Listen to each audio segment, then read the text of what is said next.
करेंगे। जय हनुमान।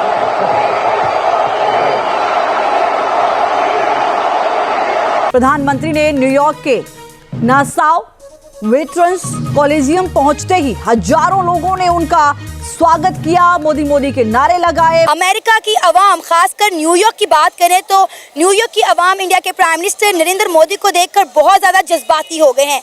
हर बंदा इंडिया के प्राइम मिनिस्टर नरेंद्र मोदी से अपने जज्बात का, अपने प्यार का इजहार करता हुआ दिखाई दे रहा है। वो अपने डायस्पोरा को मिलने आए हैं, क्वाड से मिलने आए हैं, और उसके बाद वो जो अपने सीईओ बिजनेस राउंड टेबल उसके लिए आए हैं। मेरे जिस तरीके से वो, हमारा हिंदुस्तान का खौफ नहीं है, हमने एटम बम बना लिए, हम उनसे डरते नहीं अब। नहीं, मैं इंडियन वोटर की इंडियन वोटर नहीं है, और खासतौर बीजेपी का मुसलमान वोटर का। जी। क्या कहना चाहेंगे एज अ पाकिस्तानी, हमारे लिए कितनी बाइस शर्मिंदगी बात है, मोदी साहब जो बाइडन के घर जा रहे हैं, वहाँ पे ठहर रहे हैं, और जो बाइडन पाकिस्तान के प्राइम मिनिस्टर से मिलना ही नहीं चाहते। नरेंद्र मोदी जब भी दुनिया में कहीं जाते हैं तो वो अपने लोगों से जरूर खिताब करते हैं, लोग उन्हें वेलकम करने बाहर निकलते हैं। ये शायद हमारे वज़ीर-ए-आज़म के बारे में कहा जाता है वो थोड़ा डरते हैं। इंडिया अपना पहला national security semiconductor fabrication plant हासिल करने लगा है, और ये कोलैबोरेशन हुई है इंडिया और अमेरिका के बीच। मोदी की फूफा खत्म हो गई है, ये मोदी का लास्ट टेन्योर है, next prime minister Rahul Gandhi है, बी वेरी क्लियर। तो हमारे लिए बड़ा फायदा है। क्या इस वक्त हमारे लिए क्या फायदा है? हमारे लिए फायदा है कि पाकिस्तान को स्ट्रेटेजिक स्पेस मिल गई है। इंडियन डिफेंस मिनिस्टर ने बोला है कि पाकिस्तान के जो इस टाइम प्राइम मिनिस्टर हैं वो कंगाली के और बदहाली के ब्रांड एम्बेसडर बन चुके हैं। कंगाली और बदहाली का इंटरनेशनल ब्रांड एम्बेसडर बन चुके पाकिस्तान। इंडिया का दिल बड़ा करे, हमारे जो anti Muslim policy, anti Pakistan policy तर्क करे, वी आर रेडी। ये ट्रेड की बात की जाती है। नमस्कार दोस्तों, न्यूयॉर्क में प्राइम मिनिस्टर नरेंद्र मोदी की एक वीडियो सोशल मीडिया पे वायरल हो गई, जहां वो ह्यूमन काइंड को हक करते वक्त जय हनुमान कहने लगे। Hip hop rapper Human Kind ने रिसेंटली अपने एक गाने बिग डॉग से पूरा हिंदुस्तान का दिल जीत लिया, और वो न्यूयॉर्क में हमारे प्राइम मिनिस्टर को वेलकम करने के लिए परफॉर्म कर रहे थे, जिसके बाद उनकी ये वीडियो पीएम मोदी के साथ वायरल हो गई।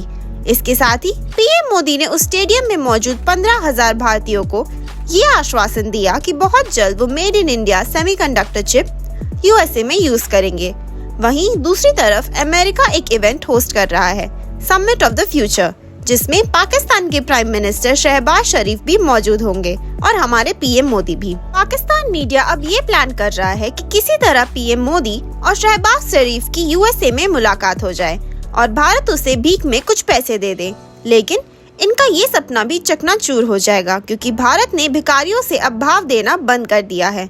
इसी टॉपिक पर चलिए आगे पाकिस्तानी मीडिया का रिएक्शन देखते हैं। वीडियो को लाइक और चैनल को सब्सक्राइब कर लें। वैसे आपने नेबर्स की भी बात की, आपने खौफ के खात्मे भी बात की, तो इंडिया में रिसेंट इलेक्शन हुए, वहाँ पर भी राहुल गांधी यही कह रहे हैं कि जी यहाँ खौफ का खात्मा हो गया है। मैं इस हवाले से भी, उनका खौफ हिंदुत्व सा है, हमारा हिंदुस्तान का खौफ नहीं है, हमने एटम बम बना लिए, हम उनसे डरते नहीं अब। नहीं, मैं इंडियन वोटर की इंडियन वोटर नहीं है, और खासतौर बीजेपी का मुसलमान वोटर का।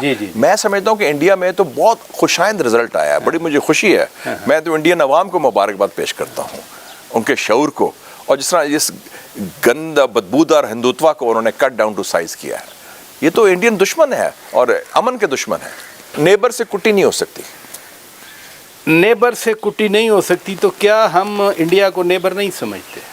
इंडिया आपसे नाराज है। हमने तो क्या किया है इंडिया ने आपके खिलाफ 4 सालों में 20 दफा रॉ ने बंदे मारे हैं आपके। इंडिया ने आपके खिलाफ स्टेट टेररिज्म किया, जिसके लिए आपने डॉसियर छापा अक्टूबर 2020 में। इंडिया ने 15 साल से डिसइंफो लैब चला रहा है ईयू में, जो आपके खिलाफ प्रोपेगेंडा कर रहा है। हम तो नहीं कर रहे ना, वो तो इंडिया का प्रॉब्लम है, हमारा प्रॉब्लम नहीं है। इंडिया को दिल बड़ा करे, हमारे जो anti Muslim policy, anti Pakistan policy तर्क करे, वी आर रेडी। ये ट्रेड की बात की जाती है कि रीजन की ट्रेड हो रही है, ब्लॉक्स हैं रीजनल।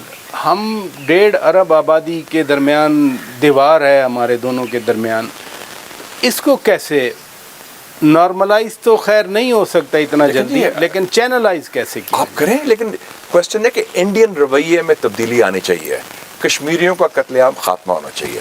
क्या लेसन है? आपने गजा की बात की थी, गजा में जो कत्लेआम हो रहा है, कि जब तक मसले, मसाइल, डिस्प्यूट्स, तारीखी कॉन्फ्लिक्ट्स चाहे फ़लस्तीन हो, कश्मीर हो, आप हल नहीं करेंगे, पायदार अमन और सलामती कायम नहीं होगा।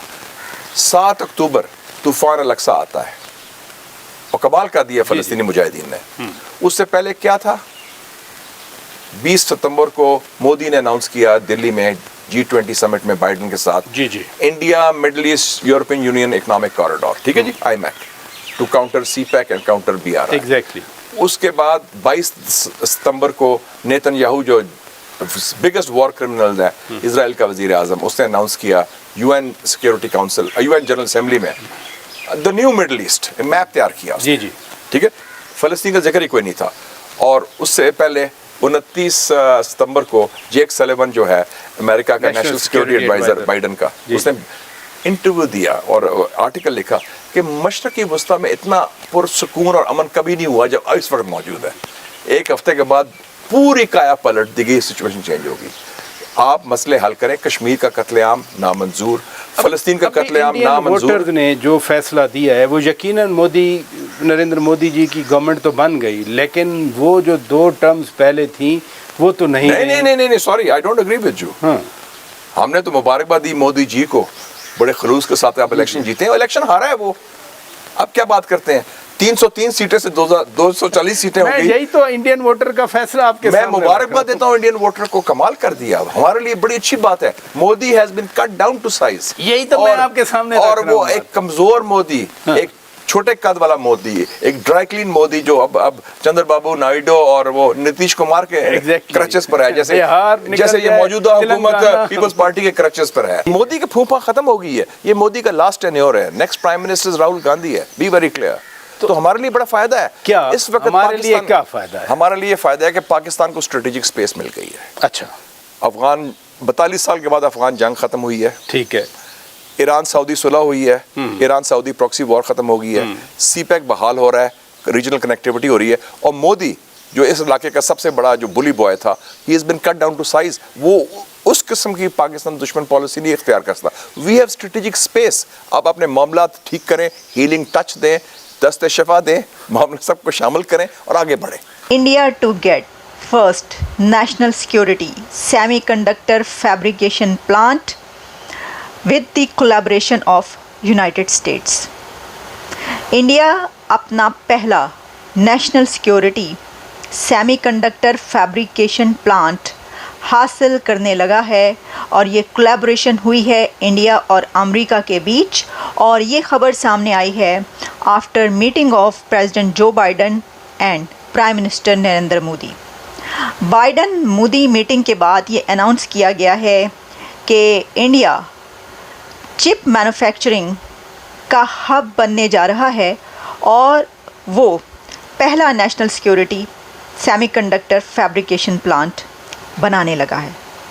अब इंडिया सिर्फ अपने लिए, अपनी आर्म्ड फोर्सेस के लिए ही चिप्स नहीं बनाएगा, बल्कि वो दुनिया भर के कंट्रीज़ के लिए चिप्स प्रोवाइड करेगा, क्योंकि इंडिया आप जानते हैं कि उस अलायंस में शामिल हो चुका है जो कि यूनाइटेड स्टेट्स के साथ कुछ कंट्रीज़ का chip manufacturing, chip assembling and chip providing एक अलायंस है।